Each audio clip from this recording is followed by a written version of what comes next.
Diwrnod 1. Conwy.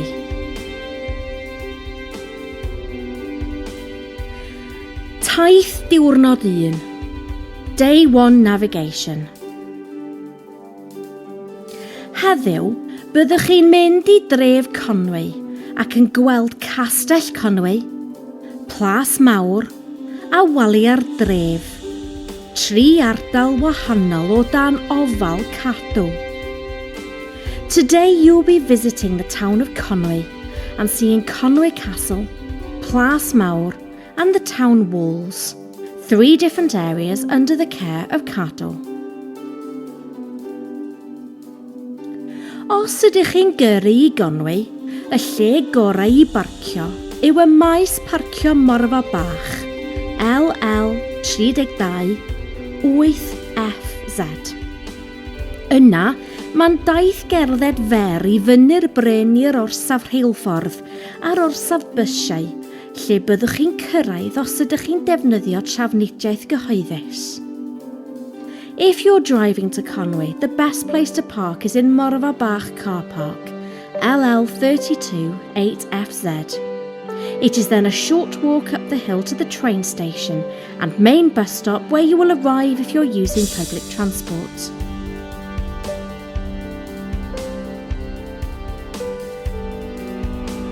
Ewch drwy'r twnnel.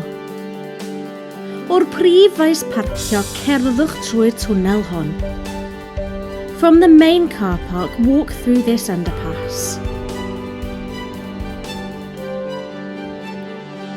Ewch i fyny'r grisiau. Cerddwch i fyny'r grisiau neu'r llethyr. Ewch trwy'r porth, heibio'r ganolfan ymwelwyr i'r orsaf bysiau ger y groesfan i gerddwyr. Walk up the steps or slope. Go through the gateway, past the visitor centre, to the bus stop by the pedestrian crossing. Cerddwch i'r harbwr. Cerddwch i lawr y brif stryd fawr.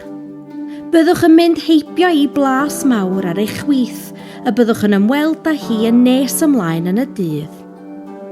Walk down the main high street. You will pass by Plas Mawr on your left, which you will visit later in the day. Ewch o dan furiau'r dref. Ar waelod y stryd fawr, cerddwch trwy'r porth i gyrraedd yr harbwr. At the very bottom of the high street, walk through the gateway to arrive at the harbour. Edrychwch ar Gastell de Ganwy. Dros y dŵr ac ychydig i'r chwith mae safle Castell de Ganwy. Over the water and slightly to the left is the site of De Ganwy Castle. Trowch i'r dde. Edrychwch ar Gastell Conwy. Nesaf trowch i'r dde a cherddwch tuag at y castell ac yna dros y bont ffordd ar y palmant.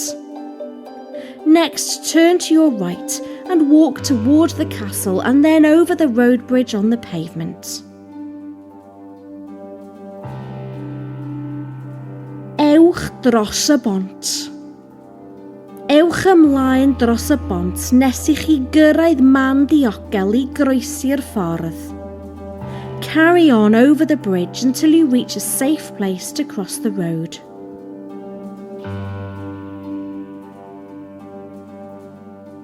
Ewch dros yr hen bont grog. Cerddwch yn ôl tuag at y castell dros y bont grog. Walk back towards the castle over the suspension bridge.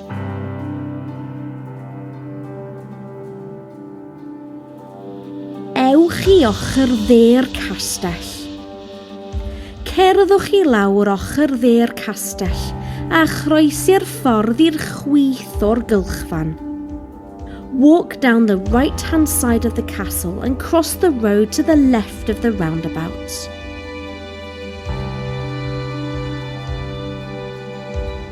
Canolfan ymwelwyr Castell Conwy. Unwaith y byddwch chi yng nghanolfan ymwelwyr y castell, ewch i fyny'r grisiau, o dan y bont sy'n rhoi mynediad i'r castell, a rownd y ganolfan ymwelwyr i gyrraedd mynedfa'r castell. Efallai y bydd angen i chi dalu am fynediad os nad ydych chi'n aelod o Cadw. Once you're at the visitor centre, go up the steps, under the bridge that gives access to the castle, and round the visitor centre to get to the castle entrance. You might need to pay for entry if you're not a member of Cadw. Amser cinio. Pan fyddwch wedi gadael y castell, siaradwch am beth hoffech ei fwyta i ginio ac ble rydych chi'n mynd i fwyta. When you've left the castle, talk about what you would like to eat for lunch and where you're going to eat.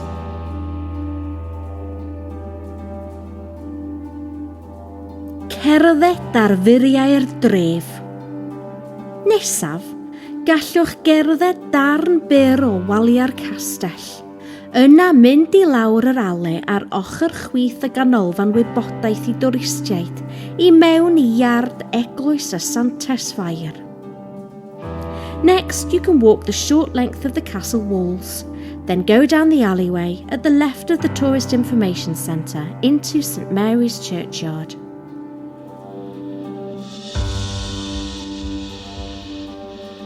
Eglwys Santes Mair.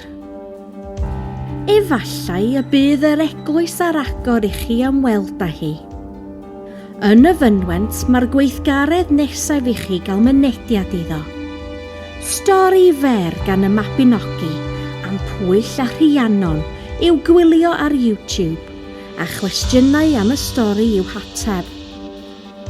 The church might be open for you to visit. In the churchyard, there is the next activity for you to access. A short story from the Mabinogion about Pwyll and Rhiannon to watch on YouTube and questions about the story to answer.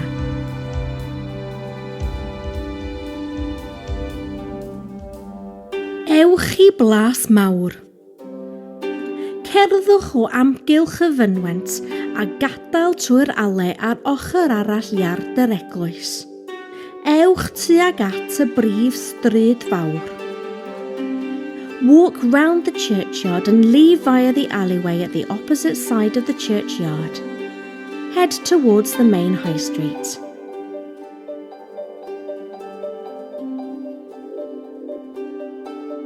Mhlas Mawr. Cerddwch i fyny'r stryd fawr i Blas Mawr. Bydd angen i chi dalu am fynediad os nad ydych chi'n aelod o Cadw. Mae yna weithgareddau i'w cwblhau ym Mhlas Mawr. Walk up the high street to Plas Mawr. You will need to pay for entry if you are not a member of Cadw. There are activities to complete in Plas Mawr.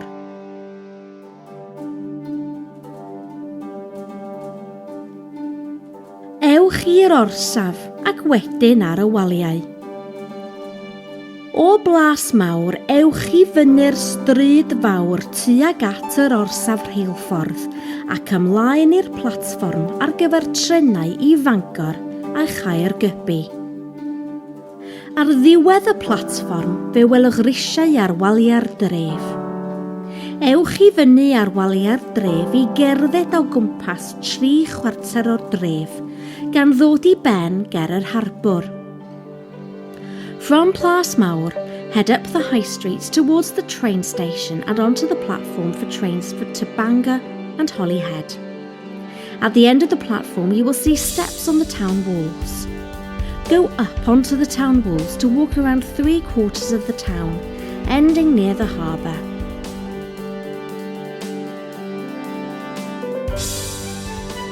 Dewch i lawr o furiau'r dref. Pan gyrhaeddwch y grisiau ar ddiwedd waliau'r dref, ewch i lawr. Wrth y ffordd, trowch i'r dde ac i'r dde eto a dilynwch y ffordd fach rownd ac i lawr yn ôl i'r harbwr o dan waliau'r dref. When you reach the steps at the end of the town walls, go down. At the road, turn right and right again and follow the minor road round and down back to the harbour under the town walls. Yn ôl wrth yr harbwr. Byddwch yn dod allan i'r harbwr trwy'r porth yng nghefn y llun. Cerddwch heibio'r tŷ lleiaf. You will come out onto the harbour through the gateway at the back of the picture. Walk past the smallest house. Ewch yn ôl i'r car. Trowch i'r dde a cherdded i fyny'r stryd fawr tuag at yr orsaf. Turn right and walk up the high street towards the station.